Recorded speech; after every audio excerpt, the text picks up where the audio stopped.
Excuse me, the devil's busy. He don't want me to give you this message. Every time I get revved up, he don't want me to give you a good message. You see where I'm at? I'm in front of a tombstone, dead people. People who dead. You know, they not alive. They think they're alive. They dead inside. Meaning, they think they spiritual, but they satanic. They dead. They not gonna resurrect, and they not coming back. So anyway, I was walking. I'm walking to a location. I'm navigating and allocating. And I come across the Last Supper. So remember, I'm telling you, Jesus is a problem. They don't believe me about back then. Jesus is like that. He about that life. So anyway, I'm going to give you two situations. He walk in the temple, and he says, what are you doing? This is a den of thieves. He start flipping over tables. They selling chickens. They doing taxes. They doing everything that is illegal in a temple. He says, get out of my Father's house. He starts flipping, kicking, and turning over things. And you know, these are Pharisees. These are Roman people. These are generals. None of them touch him. They all walk out, escort themselves out, and they get out of the temple. As he commanded, they take all the taxes. He flipped everything over on the floor. They have to pay all the taxes. He has all the chickens, goats, and everything escorting like it's like a zoo in there. He has everything cleared out. He airs and clears everything out quickly. No one touches him, no one goes against him, and no one does nothing. Now I'm going to give you one more story to show you that Jesus is about that life. This is a sermon and lesson plan. This is a sermon and lesson plan called Jesus is about that life. So Jesus at the Last Supper, first of all, he's sending people ahead. He has disciples. He has his disciples. Look, before I get into town, y'all go into town first, scout ahead. Let them know anybody house who loved me. Go knock the door and tell them Jesus is here. Find us a table, find us a setting so we can have dinner together as disciples. They find a house, somebody invites them in, they love Jesus, so they bring them in, they're having supper. It is the Last Supper. So you have a whole bunch of individuals, but you have Peter and you have Judas. You know who Peter is, Peter, Simon, and then you know who Judas is. So listen how gangster Jesus is. This is gangster Jesus, if you will. I don't want to put him like that because he's biblical and I'm biblical and you know who I am. I'm Minister Jamel Fields Leonard, but you could call me Jesus Christ of Nazareth. So anyway, we sitting there at the table and this particular individual is looking at me. So I begin to get riled up. You know, Peter's sitting there and Judas is sitting there. So I sit there, you know, I'm one of those guys, I say what I feel, and I have a spirit of discernment. My Father, it is the Father, Son, and the Holy Ghost, the Trinity. It's the three of us.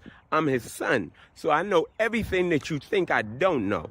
So I'm telling him, listen, I tell all the disciples at the table, I say, one of y'all is going to betray me. You're going to betray me and stab me in the back. You would think that Jesus will hold this information in. Hey, look at this funny guy. I'm going to hold it in. Jesus said one of y'all at the table is going to betray me.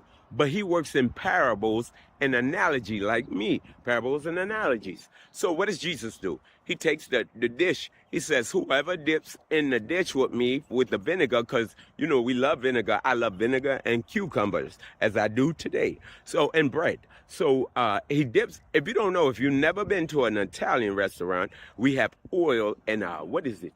What is it? Give it oil and oregano. We dip Italian bread into it. It's a very good dish. But anyway, I said the one who dips into the dish with me with the bread, with the vinegar, he's the one that's going to betray me. Peter's like, you know, Peter's a wild one. So Peter's like, who? Let me loose. I'm like, Peter, Simon. Not simple Simon, because he's not simple. He ain't easy. They think he's simple Simon. That's why he Peter. So anyway, Peter's like, I'm like, Peter, before the chicken crowed 3 times, someone else is going to deny me. Peter like, it's not me. It's not me. I would never do a thing like that to you.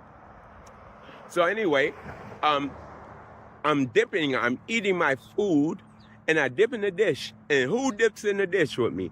Judas. Judas dips in the dish with me. So, as you know,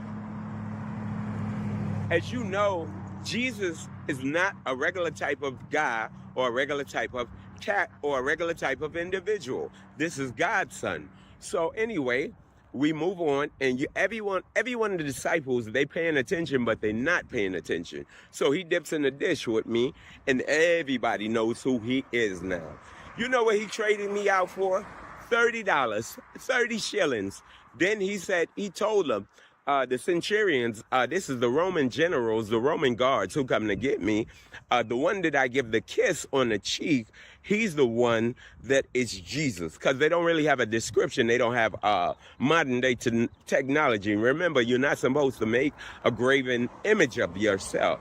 But everybody knows what I look like from biblical times, because the word of mouth, that's how we use things. And we travel around the world. But so Judas comes, and the centurion guards are behind him, and he gives me a kiss on the cheek. And they begin to come to me, and they give him 30 shillings. 30 shillings. You know how much 30 shillings is? That is less than $30. He sold me out for $30, and I'm the king of kings. So anyway, they take him. He drops the 30 shillings. He doesn't even want it, because he knows he's going to hell now. So Simon Peter, he has a sword. And Simon Peter's like, soon as they started taking me, he goes, what are you doing? Why are you touching my Lord, my liege? Why? Peter, why did you cut off his ear like that? This is a man of authority. Don't you know if you live by the sword, you die by the sword? Peter, put your sword down. Simon Peter, put your sword down. Put your sword down, Simon Peter. So Simon Peter puts his sword down, and they let him go. But the Roman general is missing his ear. But I believe, if I'm correct about this biblical story, I heal him, and his ear is put back on into place. I want to let you know, it is not worth it to go against the Lord. It's always the one at the Last Supper or at the table with you who goes against you. 30 shillings. You know how the story ends with Judas? You know about that tree and him jumping out the window and breaking his ankles, trying to kill himself? He ain't getting no reward. None of them who went against him got no reward. None of them. So anyway, this story, this sermon and lesson plan is about radical Jesus. A Jesus who sees you way before you come in. And you look in the Bible, I'm always that way. I'm always creating a ruckus, coming to town, having crowds, and doing what I want to do. Who come into town on a donkey, but he really the richest man in the world. A donkey. I want to put something up there. Maybe it'll pop up. A donkey.